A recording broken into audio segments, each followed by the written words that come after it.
हाँ जी हाँ जी।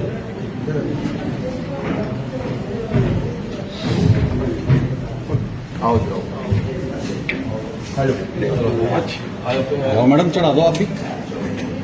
मेरे सभी कार्यकर्ताओं से प्रार्थना है कि आप सभी इसी परिवार के सदस्य हैं, थोड़ी देर बाहर बैठे हैं, यहाँ पे प्रेस शुरू होगी, प्रेस के सभी साथी बंधु यहाँ पे आए हुए हैं, ठीक है ना। मेरे सभी के लिए चलेंगे तो जरूर संकल्प सिद्ध होगा। इसलिए जैसा विधानसभा चुनाव बिल्कुल सर के ऊपर है, हमारी बेशक 10 में से 5 सीट अब की बार आई है, क्योंकि प्रेस वाले लोग बैठे हैं इसलिए तो ज्यादा लंबा सब चीजों का आपको पता है कैसा कैसा दुष्प्रचार संविधान को खत्म करने का, आरक्षण को खत्म। अब केंद्र ने डिक्लेयर कर दिया है कि हरियाणा का आगामी चुनाव विधानसभा का श्री नायब सिंह सैनी के नेतृत्व में लड़ा जाएगा। हालांकि एक ऐसी सुंदरता कहीं देखने को नहीं मिलेगी। एक आम और अब एक बिल्कुल किसान परिवार में छोटे से किसान जब एक छोटी चली जाती है तो इनके दादा इनके ताऊ सब अचंभित थे कि हमारे घर में इतनी पुलिस क्यों नहीं था कि तुम्हारा बेटा तुम्हारा पोता मुख्यमंत्री की लाइन के अंदर लग गया, मुख्यमंत्री बनने को जा रहा। आम कार्यकर्ता को कहां से कहां उठा के कहां पर स्थापित कर देते हैं, पर आए एक के बाद एक जन इनके अंदर रोजाना कोई ना कोई अच्छा निर्णय ले रहे हैं, रोजाना अखबारों के अंदर मीडिया के अंदर वो चीजें आ रही। हम उन सब नए निर्णयों को लेकर जनता के बीच में जाए और जो समस्याएं जो एक नए परिवर्तन के लिए टेक्नोलॉजी के माध्यम से विकास की यात्रा शुरू की थी मनोहरलाल जी ने। और अब्राहम लिंकन से जब किसी ने पूछा कि सबसे बड़ा इस दुनिया के अंदर कठिन काम क्या है, तो उन्होंने यही कहा था कि व्यवस्था परिवर्तन ही सबसे बड़ा कठिन काम होता है। तो व्यवस्था का परिवर्तन होता है तो जनता को कठिन ऐसे दिन में। तो ऐसे जहां पर पॉपुलेशन का इतना, जो भी गरीब आदमी के हित के लिए जितनी भी बातें हैं उन एक एक को चिन्हित करके नायब सिंह सैनी जी उनके हित में निर्णय ले रहे हैं। और एक और निर्णय उन्होंने लिया है, भवन निर्माण कारीगर कल्याण बोर्ड के पास बहुत बड़ा पैसा पड़ा हुआ है। जिस समय हरियाणा सरकार में नायब सिंह सैनी जी मंत्री थे तो श्रम रोजगार का विभाग उनके पास था और मुझे अच्छी तरह से याद है, मैं हरियाणा में चेयरमैन था।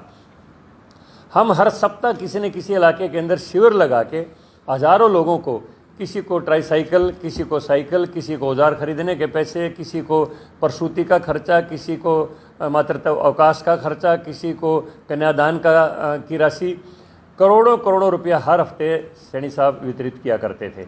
लेकिन 2019 में हमारी गठबंधन की सरकार बनी और ये महकमा हमारे गठबंधन के साथी के पास चला गया। उसके बाद गरीब आदमी को कोई लाभ नहीं मिला और हमारी सरकार की मजबूरी थी, मंत्रिमंडल उनके पास था।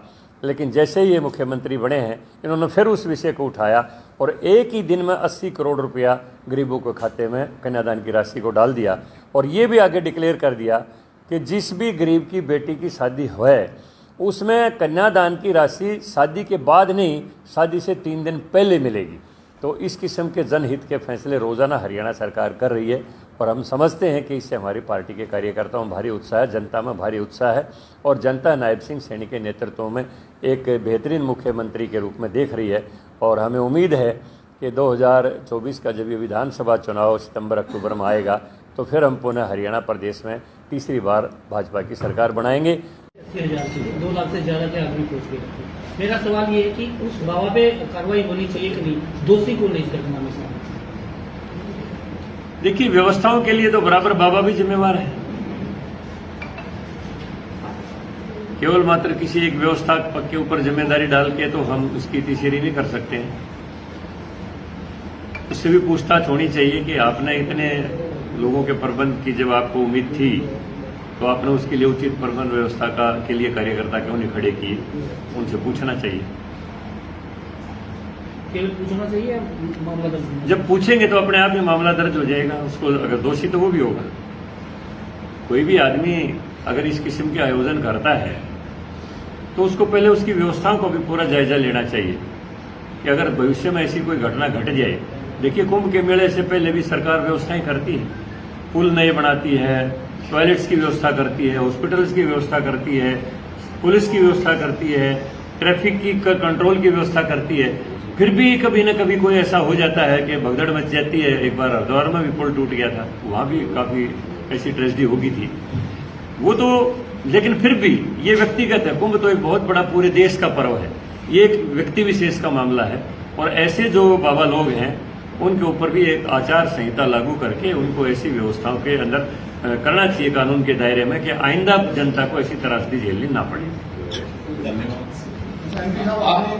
शेड्यूल ट्राइब की बात करी, हरियाणा में अब तक तो कोई जो अनुसूचित जनजाति, हाँ, अब तक नहीं थी, अब तक कोई भी नहीं, अब तक कोई नहीं। तो अभी कितनी जनजातियों को या कितनी कम्युनिटीज को इसमें लाने अभी का जैसे 20 के लगभग जातियों को चिन्हित किया है, जिनमें जैसे सपेरा है, उनका पहनावा भी अलग है, बोल भी अलग है, उनकी एक जगह रहने की व्यवस्था भी, वो घूम के काम करते हैं। सिकलीगर है, वो घूम के सारा काम करते हैं। सिंगी काट है, वो घूम के करते हैं। गाड़िया लुहार है, वो घुमक्कड़ है, उनकी ड्रेस भी अलग है, उनका बोली भी अलग है, उनका रिहायश भी अलग है। जो जनजातीय जातियों का जो एक पैमाना होता है, उस पैमाने के ऊपर काफी जातियां हमारी हरियाणा में उतरती हैं और काफी लंबे समय से उनकी मांग थी और मुख्यमंत्री जी ने इस कदम के माध्यम से बहुत ही अच्छा कदम उठाया है। उनको अगर जनजाति का जिस दिन दर्जा मिल जाएगा तो एकदम वो पिकअप कर जाएंगे। तो अभी किस स्टेटस पे है ये मामला? अभी उन जनजातियों को चिन्हित कर लिया, जैसे अब प्रदेश सरकार उसका प्रस्ताव बना के एसटी कमीशन को भेजेगी। हाँ, सेंटर को, सेंटर केंद्रीय मंत्रालय को भेजेगी, वो एसटी कमीशन के पास जाएगा, क्योंकि कमीशन को संवैधानिक अधिकार है। जैसे बैकवर्ड कमीशन को संवैधानिक अधिकार मोदी जी ने दिया है, जिस कमीशन को संवैधानिक अधिकार होता है उस कमीशन के फैसले को सरकार को इम्प्लीमेंट करना ही होता है। फिर उसमें इफ एंड बट नहीं होता, कोई कटौती नहीं होती। ये बहुत अच्छी व्यवस्था मोदी जी ने की है कि संवैधानिक अधिकार दे दिया, तो उस कमीशन के पास जाएगी। हम पार्लियामेंट में इस विषय को फिर मैं रखूंगा। मैंने पार्लियामेंट में अब भी रखा था, मैंने मुंडा जब मंत्री थे इस विभाग के, कि हरियाणा में ऐसी जातियां हैं उनको शामिल किया जाए, तो उन्होंने कहा था कि आप प्रदेश से प्रस्ताव भिजवा दो, हम शामिल कर देंगे। अब मुंडा जी तो हार गए, अपने समीर ओरांव जी जो बने हैं वहाँ के मंत्री, तो ओरांव जी पता नहीं नाम, उड़ीसा से, तो वो बने हैं मंत्री। अब उनके पास ये जाएगा मैटर, हम वहाँ से इसको परस्यू करेंगे और उन जनजातियों को दर्जा दिलवाएंगे। प्रोसेस में है, हाँ, प्रोसेस चालू हो गया। और भेज दिया जाएगा उनको ST प्रोसेस चालू होने के बाद लागू हो ही होगा, क्योंकि मुख्यमंत्री की जो घोषणा होती है वो एक कॉन्स्टिट्यूशनल है। वो भी मुख्यमंत्री का जो पद है बहुत बड़ा पद होता है, और उनकी जो घोषणा होती है समझ लो कि उसके ऊपर अमल शुरू हो गया। आप सभी का बहुत बहुत धन्यवाद।